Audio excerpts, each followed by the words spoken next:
We are living in an age where stress is in every corner, right? Work wise, social life, family, everything. A lot of it is down to the facts, things that we can't change. Women are 1.5 times more likely to burn out than men. My first thing is hormones, so understanding a woman's hormones and using them as a power. Hang on a minute. What's happening? What's happening to my body? What's happening to my brain? I worked in an industry which was very male dominated. When I had my children, a lot of things changed. My values changed. I didn't enjoy my work anymore. I was getting frustrated with it. I was very close to burnout because I wanted to do everything. I wanted to be a super mom. I wanted to still progress in my career, go everywhere. That was a big reality check when I realized there's no way I can manage everything and something needs to give way. So it's just spending some time with family. At the same time, I'm setting up my own business and making it work for me. So now I'm working on my terms rather than someone else's terms. Damn, that's me. I've got no boundaries. I'm in the office. It's midnight. What am I doing?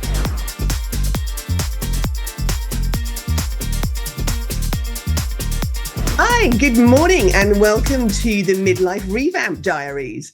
Today I'm talking to Pankti Killawala and she is a women's burnout coach. Hello, Pankti. Hi, Lara. It's nice. How are you doing? For having me. How are you doing? Where are you? I am based in London where it is cold. Is all I can say, and a little depressing because we're heading towards winter. Is it wet or are you okay today? To be honest, it was wet till last night. It's better today, though I've looked at the weather and it says it's going to get wet again soon. Well, welcome to winter. Exactly. So tell us, Pankti, a little bit about what you do and who you work with. Sure. So I mainly work with women, also some men who want to understand this as well. But my aim is to help women prevent burnout and stress. And we are living in an age where stress is in every corner, right? Work wise, social life, family, everything. A lot of it is down to the facts, things that we can't change, which gives us stress. But there are things that are in our control, which a lot of times we're not aware about. So, what my aim is to help a woman understand what she can control and become aware of the stressors and reduce their impact on her. And I go down the route of it's funny actually, Lara. I came up with, while working with my clients, I've come up with this triangle, which I call the stress productivity triangle for women. Because women are 1.5 times more likely to burn out than men. And that's what research shows. Is that right? Yes. And I have three things in that. My first thing is hormones, so understanding a woman's hormones and using them as a power. So, not treating your menstrual cycle as just that time of the month, but really making it work for you. The second one is your brain chemistry, because a lot of things depend on that. So, I'm not talking about mindset, positivity, all of that is good and it's required. It's just understanding how your brain functions and using the best of it to become more productive. So, I'm come from that angle of it. And then finally, as a woman, I think the most important thing that we need is your support system or a village. So these are the three corners. And when you have things working together in that, then you're at peak performance, at optimal amount of stress that you need to keep going. If there is an imbalance in one of these three things, then it increases your stress. And then it has a knock on effect on all three. And then you're very close to burnout because you're in chronic stress situation. So it's just about understanding all of them to work for a woman and in her life or career. That's really interesting. I think burnout is one of the things that a lot of my clients talk about too. And I think it's one of those things that we don't necessarily realize we're heading for until it's almost too late. That's true. And like I said, I mean, as women, it's unfortunate that even today, most of the domestic responsibilities, childcare responsibilities are still on women. And then we live in a man's world where we are just supposed to go, go, go. But really, realistically, we can't. That's not how our body was made to be. So it's about using the power of that to still go, go, go and achieve what you can, but being mindful of it. So do you work with women of a particular age? Is it sort of younger, older, No, I mean, peri, post, menopause? Where? I was thinking when I started this that I'll get a lot of people who are perimenopausal or towards menopausal because that's when you start thinking about it, right? But you'd be surprised. I have a lot of people in their late 20s, early 30s as well that I work with because they want to start using this information so that they can progress in their careers and they don't have to get whatever we call these days is the motherhood penalty, right? When you have children and when you take time out and then your career takes a setback. So they want to understand all of that so they can survive through it as I well. think that's great that women are beginning to think about these things earlier. Yeah. I'm in my 50s, and you know what? It's just something that wasn't on our radar. We were kind of told this or fed this lie that we could be anything, we could do everything, we could be these super women and leave children until really late. And no one kind of talked about that or the implications of that. And they definitely didn't talk about, perimenopause or menopause. And I think a lot of us got caught out with the whole, hang on a minute, what's happening? What's happening to my body? What's happening to my brain? No, definitely. Exactly. I mean, that's the thing. And that's why you see women in this generation are very are the ones who are actually facing burnout. The younger generation is actually more savvy about their own health and their well-being, much more than what we were. Like you said, we were just asked to like leave things aside, stop thinking like a woman or acting like a woman and just go for it, right? Yeah, very, very much a man's world. I'm pleased to hear that things are changing and that younger women are, you know, getting themselves sort of more acquainted with what's coming. That's great. Now tell us, Pankti, you didn't always do this, did you? Wow. You have also been on the other side of the Yes. I male mean, corporate world, haven't you? yes, definitely. I mean, but I wouldn't just say that. So I was an actuary, basically someone who works in insurance. I love maths. And as you can see where I'm coming from, I worked in an industry which was very male dominated. So it wasn't just working in corporates, it was working in a male dominated industry for more than 15 years in the UK insurance market. And I loved it. Don't get me wrong. I really enjoyed what I did. I liked it because I liked my work. However, when I had my children, a lot of things changed. My values changed. I didn't enjoy my work anymore. I was getting frustrated with it.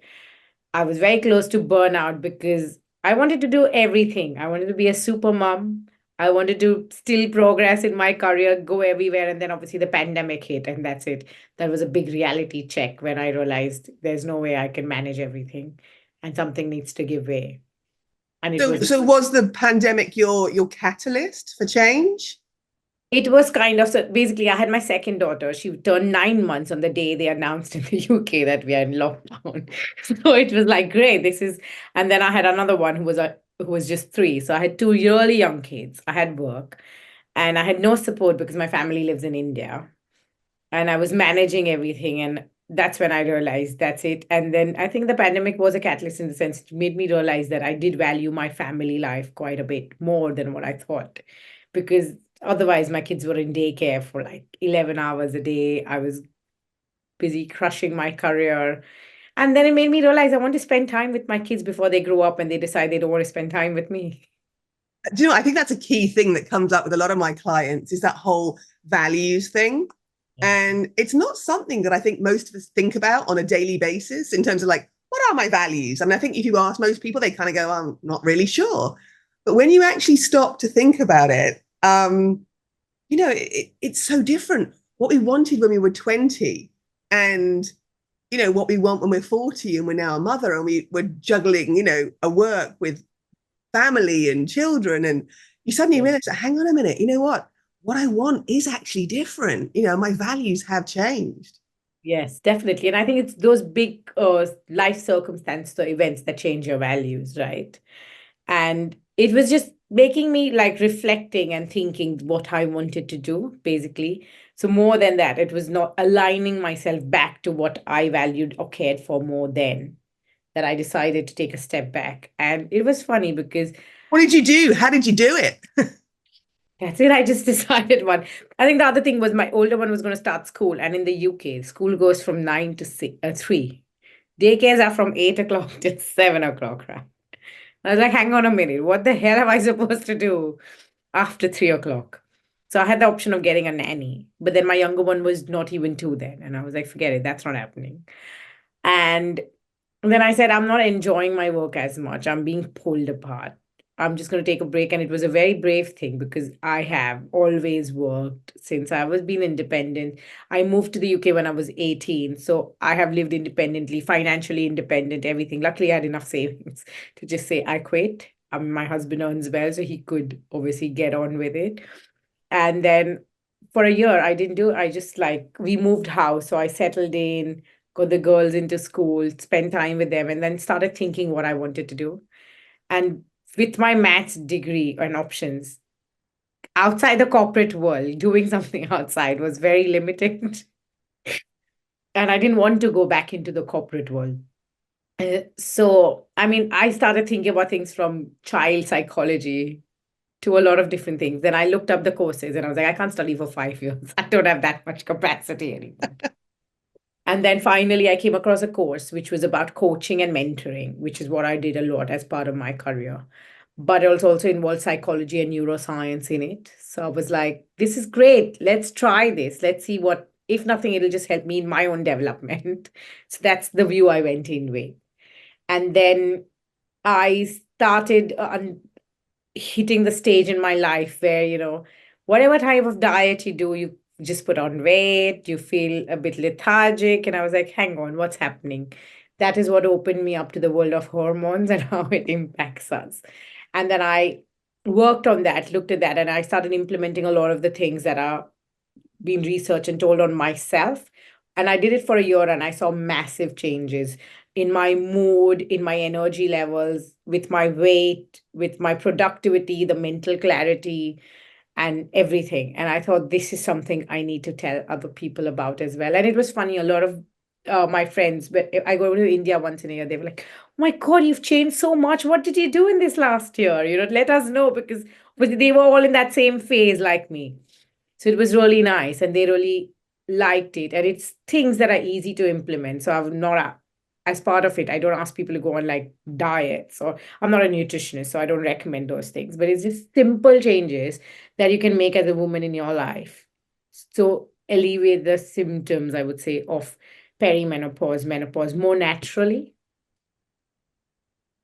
Right. And so if you compare your life now with your life as an actuary before, what would you say are the major changes?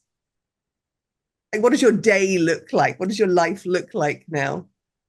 I'm not stressed. I'm not like, go, go, go, get the kids out of bed, get to the work, get to the meeting. I was constantly on the go. I didn't have time to think about anything or for myself or for anything. It was just a constant to-do list and you're ticking it and you're just going around it.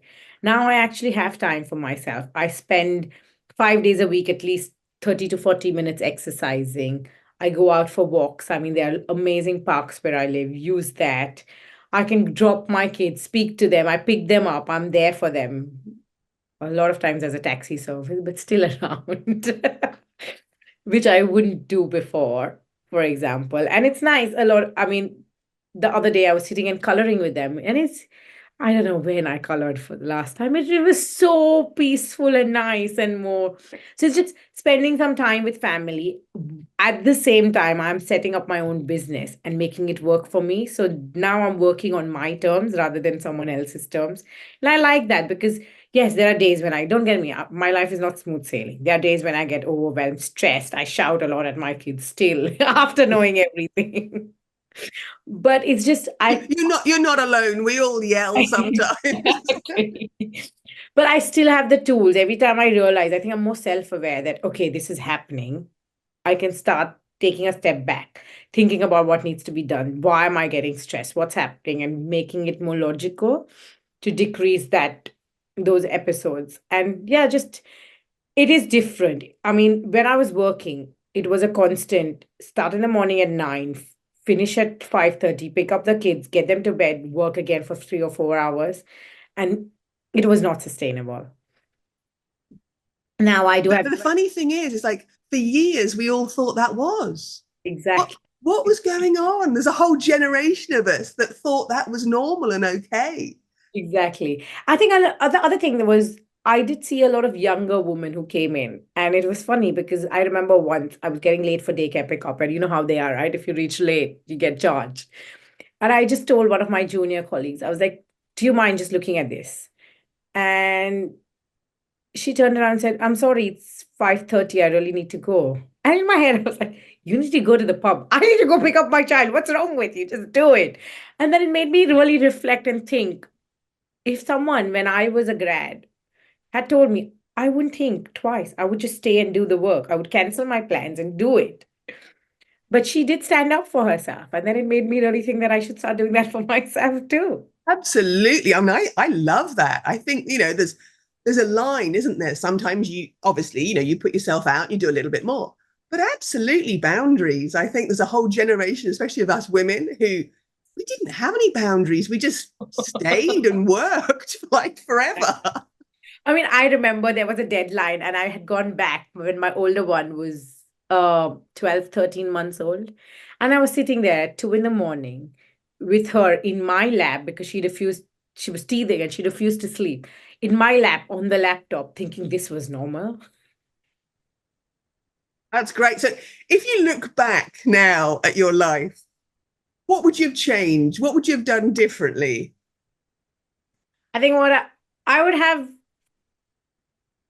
I think it's about the boundaries, right? It's about the mindset and the boundaries, understanding the two of those.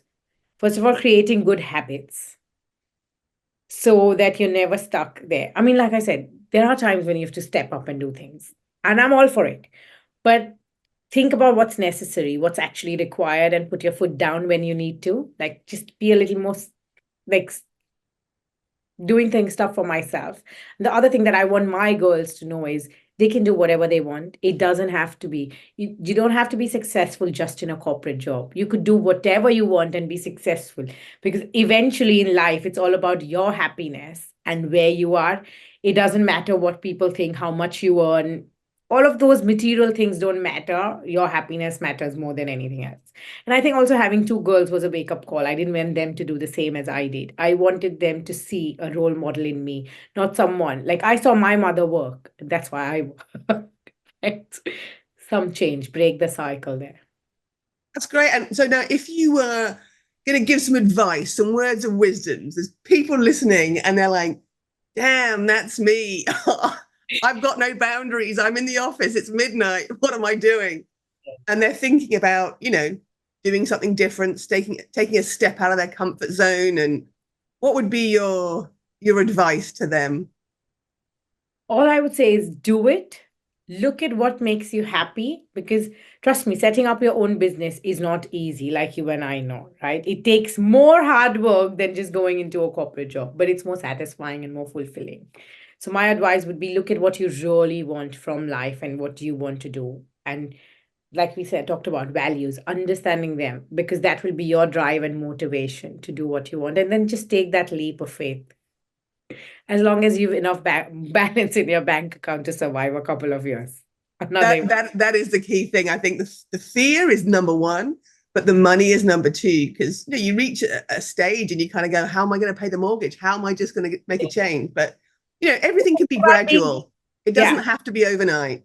No, it doesn't. You could, I mean, I know a lot of people who work, start their own business on the side. Yes, there are a couple of years which are tough, but then you can leave your corporate job and just get on with it, and you have enough money to maintain your lifestyle.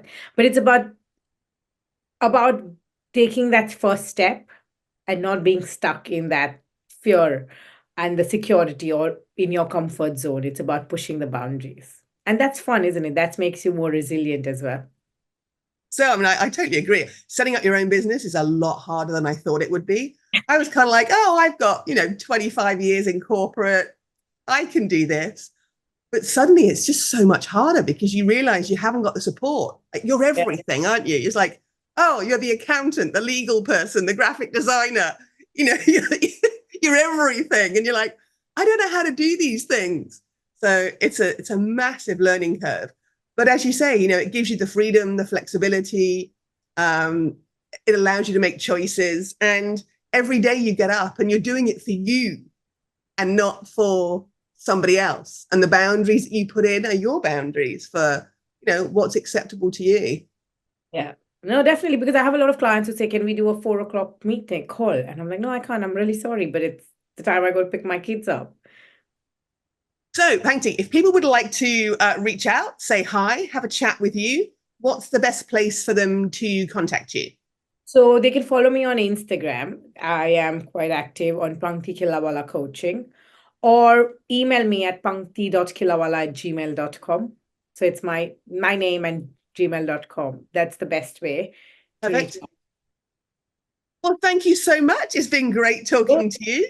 And I And wish you well on this new project. thank you, Lara. And if they follow me on Instagram, I do have a couple of freebies coming out very soon. And a Oh, good. group. Tell us about them. Tell us.